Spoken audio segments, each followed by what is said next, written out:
내려오신 아버지 하나님, 오늘 아침에도 저희들을 성전으로 인도하시며 하나님 앞에서 찬송하며 기도하며 거룩하고 복되게 하루를 시작하게 하시는 그 크신 은혜를 진심으로 감사합니다. 약한 자를 강하게도 하시고 게으른 자를 부지런하게도 하시며 세상 유혹에 쉽게 넘어지는 사람들을 때때로 일으켜 주시기도 하며 또한 믿음으로 산다고 하나 믿음 없이 의심하기도 하며 불안에 떨기도 하는, 그리고 근심과 걱정에서 헤어나지 못하는 나약한 죄들을 오늘도 이렇게 강하게 세워주시사 하나님 앞에 기도하며 하루를 시작하게 하시오니 그 놀라운 은혜를 진심으로 감사드립니다.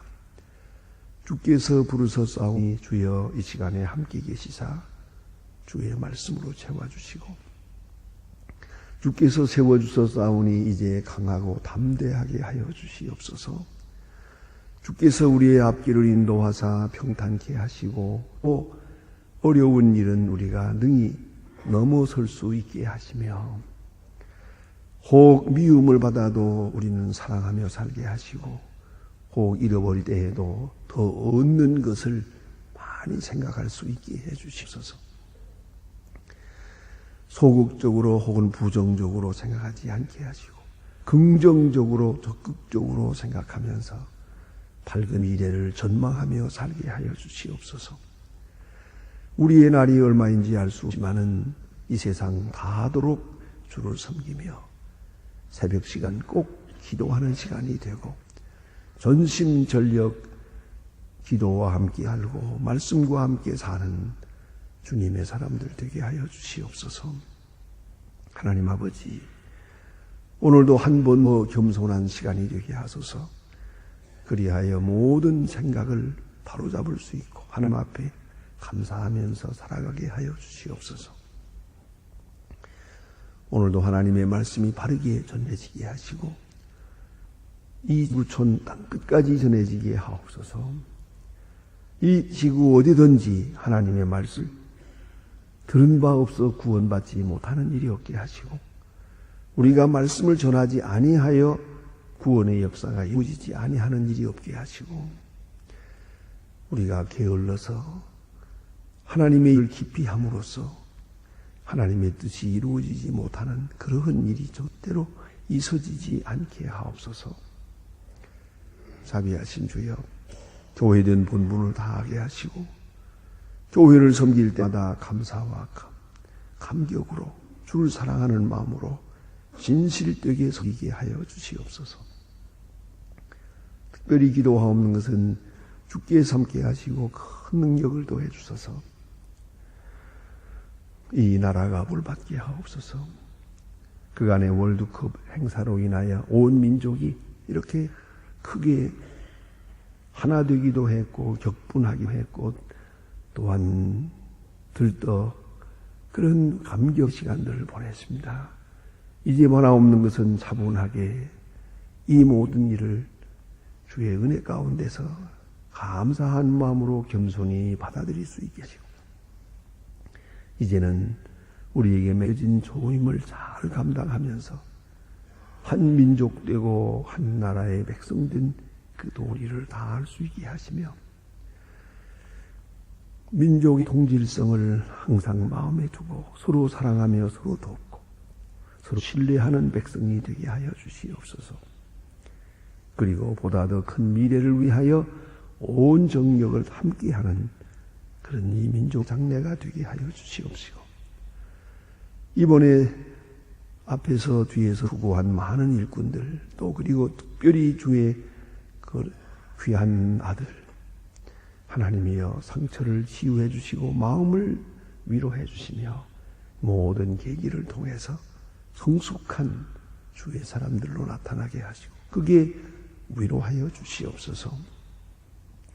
하나님 아버지, 이 나라 정치인들과 또 기업인들, 교육가들 하나하나 다 돌보시사 믿음의 사람들도 하나님 앞에 성실히 행하게 하옵소서.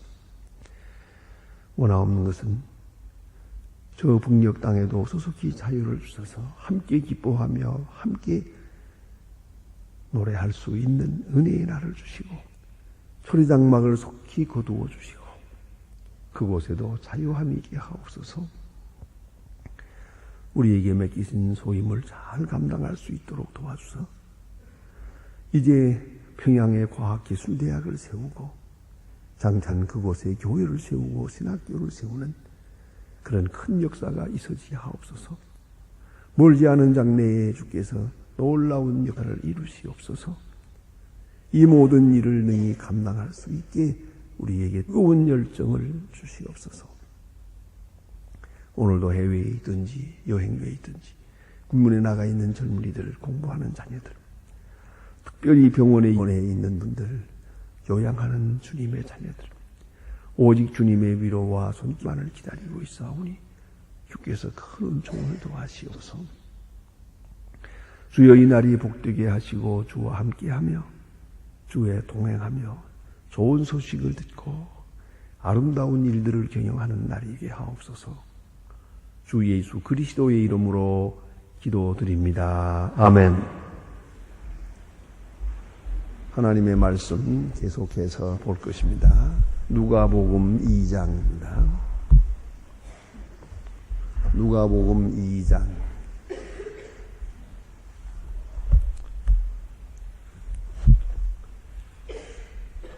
누가복음 2장 오늘 36절로부터 보겠습니다. 36절로 본문이 좀 길어집니다만은 대로 이어지는 대로 보겠습니다. 끝까지 보겠습니다. 누가복음 2장 36절로 52절 끝절까지 봅니다. 지금 시작하겠습니다. 또 아셀 지파 바누엘의 딸 안나라 하는 선지자가 있어 나이 매우 마흔 늙었다. 그가 출가한 후 7해 동안 남편과 함께 살다가 과부된 지 8년째.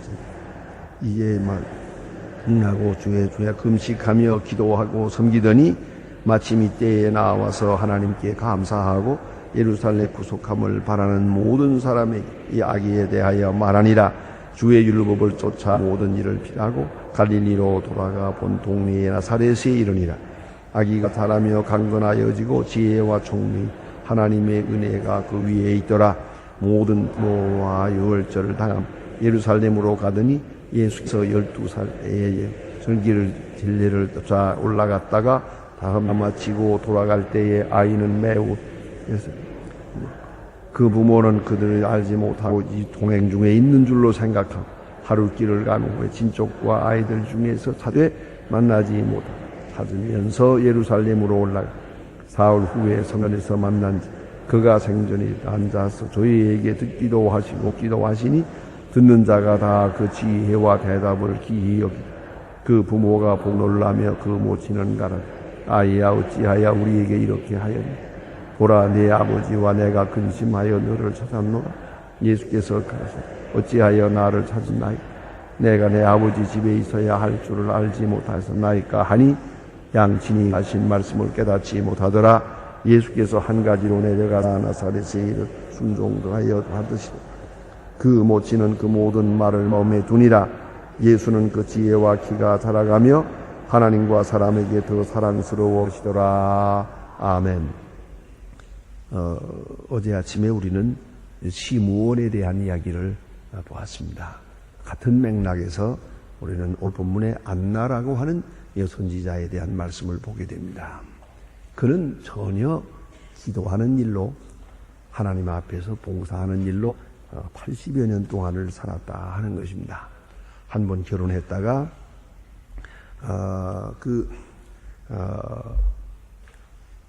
출가한 지 후에 7해 만에 남편이 세상을 떠나고 혼조된 다음에 과부된 지 84년이라 그랬어요. 84년 동안을 온전히 성전을 떠나지 아니하고 섬기는 그런 사람으로 살아갔다 하는 이야기가 있는데, 이 말은 옛날 당시에 있었던 교회 생활의 그 풍속도를 한번 생각해 봐야 더 알 수가 있습니다. 특별히 결혼하는 것 혹은 결혼해서 실패하는 것, 이런 모든 일, 더구나 생사의 문제 같은 것은 전적으로 하나님의 뜻이라고 생각했습니다. 그렇기 때문에 결혼할 때에 하나님이 짝지어 주었다. 확실하게 그렇게 믿고 결혼을 합니다. 그리고 하나님이 내게 주신 남편, 하나님이 내게 주신 아내, 뭐 좋고 나쁘고 마음에 들고 안 들고 그건 상관이 없습니다. 하나님의 뜻에 전적으로 순종하는 마음으로 결혼하는 것이 당시에 또한 지금도 그래야 하는 그런 결혼의 원리입니다. 그리고 세상을 떠났습니다. 그러면 또 그거 하나님의 뜻이요. 하나님이 데려갔습니다. 나로 홀로게 했다 하는 것이죠. 그러면 이제는 또 홀로 사는 생활, 거기서 또 하나님의 뜻을 찾습니다. 그것이 그들의 생활 양식이었습니다. 그 경건한 사람은 어떻게 하느냐? 다시 출가하든가 하는 그런 기회를 갖지 않고 이제는 남은 시간을 전적으로 주를 봉사하게 됩니다. 그래서 이 회당에 등록된 과부라고 하는 게 있어요. 혹은 성전에 등록된 과부 이게 있습니다. 이런 분들이 전적으로 봉사하려고 들면 지금 우리 표현으로 말하면 이게 수녀 같은 것입니다. 이 구라파에 가면은 신교에도 수녀원이 있습니다. 뭐 구교만 있는 게 아니에요. 가톨릭만 있는 게 아닙니다. 신교 수녀원도 있습니다. 여러분들은 전적으로 거기서 봉사하며 남은 생애를 살겠다. 그러면 그 공동체 생활을 이루면서 그 속에서 기도하고 명상하고 봉사하는 바쁩니다. 제가 그 일정을 한번 자세히 하루 같이 지내면서 알아보았는데 보통 바쁜 게 아닙니다. 새벽부터 밤까지 일하다가 기도하고 또 성경 보고 명상하고 또 일하고 새벽부터 밤까지. 그리고 그 전에 있는 모든 사람들을 위해서 봉사하는데 특별히 이렇게 봉사해 나갈 때는 그 생활비는 이 성전에서 주는 겁니다. 성경에 있는 대로 11조를 받죠. 그 11조를 모아서 제사장들이 생활비가 되고 하고 그리고 이 등록된 과부들을 위해서 사용하게 됩니다. 그러니까 최소한의 생활비가 거기서 보장이 됩니다. 그러니까 뭐 먹고 사는 것을 그거할 것은 없습니다. 이건 전적으로 봉사하는데 첫째가 뭐냐면 오로지 하나님 앞에 기도하는 생활입니다. 모든 생활 중에 가장 많은 시간을 기도하고 기도하면서 특별히 계시를 기다립니다. 그 기도하는 생활을 즐기는 겁니다. 이거를 무슨 고행으로 하는 게 아니에요. 기도와 명상을 그런 행복으로 그렇게 항상 주님 앞에서 교제하고 그렇게 삽니다. 그러면서 계시를 기다립니다. 하나님께서 말씀하시고자 하실 것이 있을 때 그를 통해서 말씀하실 수 있도록 말입니다. 두 번째는 청부 기도를 합니다. 그러니까 내가 직접 기도하지 못하더라도 부탁을 합니다. 기도 많이 하는 분에게 항상 기도하고 있는 분이기 때문에 그에게 부탁을 합니다. 이러이러한 문제가 있는데 위에서 기도해 주시기 바랍니다. 기도 제보를 받아서 그런 대신 하나님 앞에서 뭐 하루도 기도하고 밤새도 기도하고 금식도 하고 설야도 얼마든지 계속해서 그 부탁받은 바를 위해서 기도합니다. 그 다음에 세 번째 하는 일은 이렇게 기도하면서 얻은 힘으로 영감을 가지고 봉사하는 겁니다. 그래서 그 교구에 불쌍한 사람들 혹은 고아들 혹은 노인들 혹은 병자들 수당을 하게 됩니다. 그래서 제가 독일의 어느 수도원 가까이 갔다. 그 수도원 그 근방에 있는 교회들은 많이 부흥이 돼요. 거기서 되어지는 특별히 장식 같은 거, 환자, 그건 그 수도원에서 다 나와서 돌아본 거래요. 뭐 그건 손댈 것도 없대요. 그런 일이 생겼다 하면 수도원에서 몇 사람이 나가지고 전적으로 이렇게 봉사해서 처리한다고 합니다. 그렇게 봉사하는 겁니다. 누가 나를 필요로 하는가? 굳은 일, 가장 굳은 일을 사서 일하는 것입니다. 오늘 여기 이 안나라고 하는 것은 그 풍수도에서 이해하면 쉽게 이해될 수 있습니다. 이렇게 한 번이 결혼했다가 남편이 먼저 세상을 갈 때, 이거 하나님의 뜻이다 생각하고 나는 이제 남은 생애를 이렇게 살 것이다. 그러니까 84년 동안을 성전에서 오로지 섬기면서 굳은 일을 하면서 기도하면서 명상하면서 살았다. 그 다음 얘기가 여기 자세히 기록되지 않습니다만 역시 시므온이 하나님의 음성을 들은 것처럼 성령으로 말씀해 주어서 예수가 메시아라고 하는 것을 알게 됩니다. 그리고 이 아이에 대해서 말했다. 그건 바로 계시받은 것을, 하나님께 계시받은 것을 이야기했다. 그런 얘기가 될 것입니다. 이 또한 생각해 볼 문제입니다. 이렇게 자기에게 어려운 일이 생길 때 이것이 하나님의 뜻이라고 생각하고 이젠 세상 즐거움이나 낙은 나와 상관이 없다. 딱 물쳐놓고 그리고 요 남은 시간을 내게 주어진 이 건강을 어디에 바칠까? 전적으로 교회에서 아무도 돌아보지 않는 그런 일을 하면서 그리고 모든 시간을 기도와 명상으로 그렇게 바치는 그런 소위 말하면 마리린 같은 그러한 헌신자들이 있었다 하는 얘기입니다. 그 풍속을 여기서 볼 수가 있고요. 그 다음에 나사렛에 가서 예수님께서 성장하게 되고 12살 때 성전에 올라갔다는 얘기입니다. 그것은 유대 사람들의 풍속입니다. 12살이 되면 우리 나이로 13살입니다. 그때 성인식을 합니다. 그건 굉장한 것입니다. 뭐 의식이 굉장해서가 아니라 의미가 중요합니다. 이제부터 독립된 유대 사람으로 살아가게 됩니다. 그 성인식 하는 장면을 여러 곳에서 보았습니다. 예루살렘에서도 보고 미국에서도 보고 보면 그 하나하나 그 성인식을 굉장하게 합니다. 그래서 그 다음부터는 율법적으로 독립된 하나님의 사람으로 살아가야 합니다. 그런 일로 인해서 예루살렘에 올라갈 때, 그간에 어렸을 때는 같이 올라가지 않았을 때죠. 12살이 되니까 함께 올라갔다. 그런데 그 행사를 다 마치고 귀가할 때 예수님은 여전히 거기서 제사장들과 서기관들과 성경을 이야기하면서 머물러 있었는데 오늘 본문에 보는 대로 동행 중에 있는 줄로 생각하고 저들은 하룻길을 갔다 그랬습니다. 나사렛을 향해서 예루살렘을 떠나서 하룻길을 갔다. 이거 좀 이해되지 않잖아요. 그렇게 아이를 안 데리고 가요. 도대체 동행 중에 있는 줄로 알고 난 이게 마음에 안 들어요. 어떻게 그럴 수가 있어요. 아니 그러니까 아이를 챙기지 않고 그냥 갔을까. 여기서 이스라엘 사람들의 공동체 의식을 읽을 수가 있습니다. 이스라엘이라는 거 하나만 가지고 다 한 가족이면 돼요. 한 형제요, 한 가족으로 생각한다. 더구나 한 마을의 사람이라고 하면은 내 아이, 남의 아이가 없습니다. 전부가 다 내 아이요, 다 내 형제요, 내 자매요, 내 짝이에요. 그런 풍속도란 말이에요. 그러니까 예루살렘에 올라갈 때도 전부가 다 같이 온 식구가 다 한 형제, 한 자매 이렇게 해가지고 갔고 내려올 때도 다 같이 내려오는 거야. 그러니까 그 중에 있겠지. 누군가 같이 있겠지. 이렇게 생각한 거예요.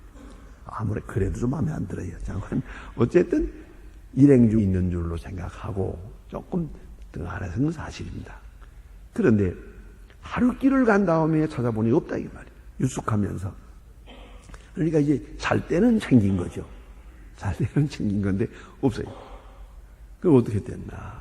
그러니까 갈 때는 바로 길로 갔지만은 예루살렘으로 다시 올라갈 때에는 여기저기 물어가면서 올라가니까 시간이 많이 걸렸어요. 사흘을 갔더니 사흘 동안을. 예수님은 사흘 동안 성전에 몰랐던 것이죠. 난 또 궁금한 것은 어디서 뭘 먹고 어디서 잤나 그것도 궁금해요. 어쨌든 누군가가 그렇게 보살펴 준 건 사실인데 이제 성전에서 만납니다. 만난 다음에 여기 보니 모치는 말합니다. 놀라며 아야 어찌하여 우리에게 이렇게 하였느냐. 우리도 하나님이 이렇게 어렵게 만들었느냐 하는 얘기죠. 예수님의 대답이 대단히 중요합니다. 어찌하여 나를 찾으셨나이까. 내가 내 아버지 집에 있어야 할 줄을 알지 못하셨나이까. 지금 예수님은 12살까지는 성전에 올라오지 않았습니다. 지금 성전에 올라온 겁니다. 어쩌면 의식이 있어가지고는 범입니다.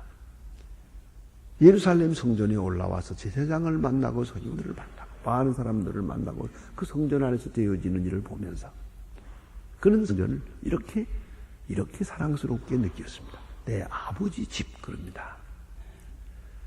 여기 내 어머니도 있고 아버지도 있습니다. 그건 중요하지 않습니다.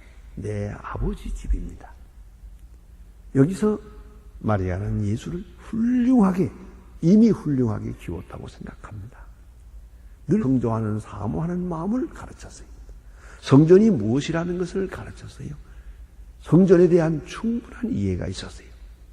그래서 성전을 늘 사모하다가 지금 이렇게 절기에 12살이 되어서 성전에 올라왔던 겁니다.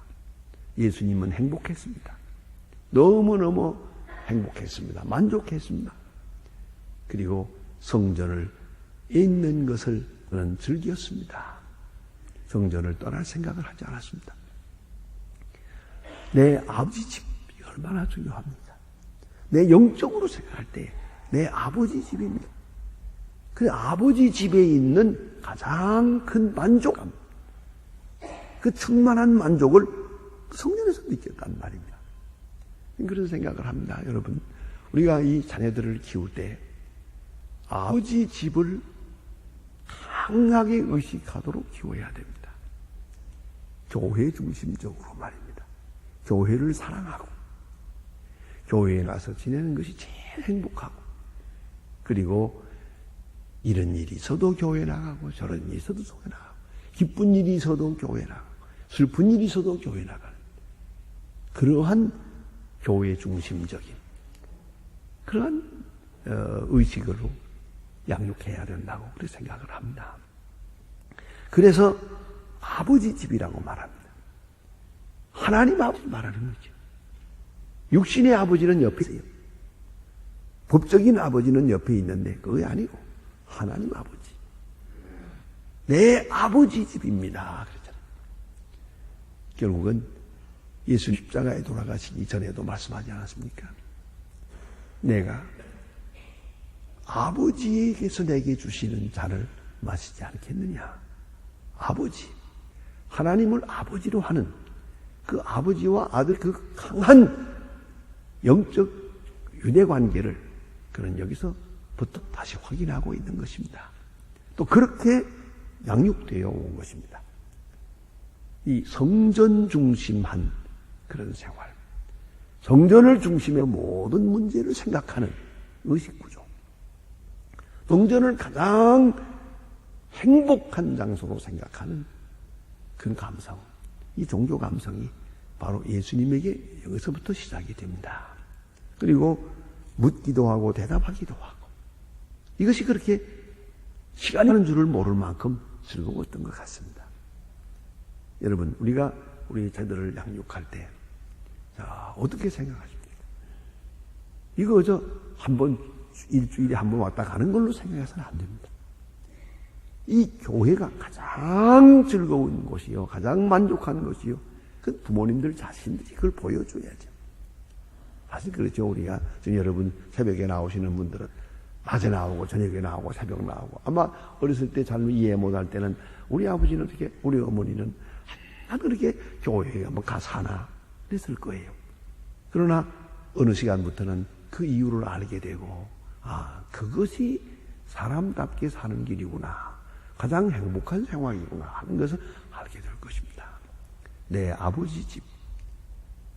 12살 난 예수님께서 내가 내 아버지 집에 있어야 할 줄을 몰랐습니까? 그 한뒤의 대답이 얼마나 큰 의미를, 교육적 의미를, 신앙적 의미를 가지고 있는지 모르겠습니다. 그 다음에 주신 말씀 보니 나사렛에서 내려가서 이제 수종들더라 그랬습니다. 수종들더라는 말은 부모님께 순종한다는 말이에요. 효도한다는 뜻입니다. 가정에서는 부모님께 자기의 도리를 다 했다 그 말입니다. 그 다음에 그러니까 모치는 이 모든 말을 마음에 두니라. 역선이 마리아는 마리아입니다. 이 사건, 어떻게 이런 말을 하게 될까? 역시 내 아들이면서 내 아들이 아니다 하는 생각을 하게 된 것 같습니다. 모든 일을 마음에 두었다. 그 다음에 5시절은 소위 말하면 기독교 교육의 이 교본입니다. 예수는 지혜와 키와 자라가며 하나님과 사람에게 더 사랑스러워 가시더라. 이것을 4대 목표인데요. 하나는 지육, 체육, 종교, 도덕. 사람에게는 이 지혜가 있어야 돼요. 지혜가 자라가야 되고 점점 자라가야 되고 또 키가 자라고 육체도 건강해야 돼요. 지혜가 자라고 육체가 균형 있게 건강하게 자라고 하나님께 사랑스러워져야 돼요. 점점 더 하나님께 사랑받는 존재가 돼야 되고 또 사람들에게도 사랑스러워 가시더라. 모든 사람에게 사랑을 받는, 사랑하고 사랑받는, 신뢰하고 신뢰받는 그런 인격이 돼야 돼요. 이 네 가지 방향으로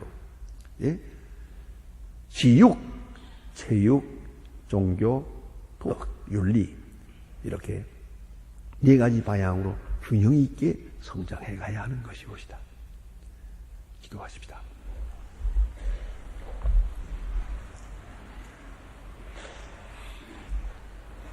하늘에 계신 이 아버지시여 이름이 거룩히 여김을 받으시오며 나라의 마옵시며 뜻이 하늘에서 이룬 것 같이 땅에서도 이루고지. 오늘날 우리에게 일용할 양식을 봅시고 우리가 우리에게 죄진 자를 사하여 준 것 같이 우리 죄를 사하여 주옵소서. 우리를 시험에 들게 하지 마옵시고 다만 악에서 구하옵소서. 내 나라와 권세와 영광이 아버지께 영원히 있사옵나이다. 아멘. 아멘.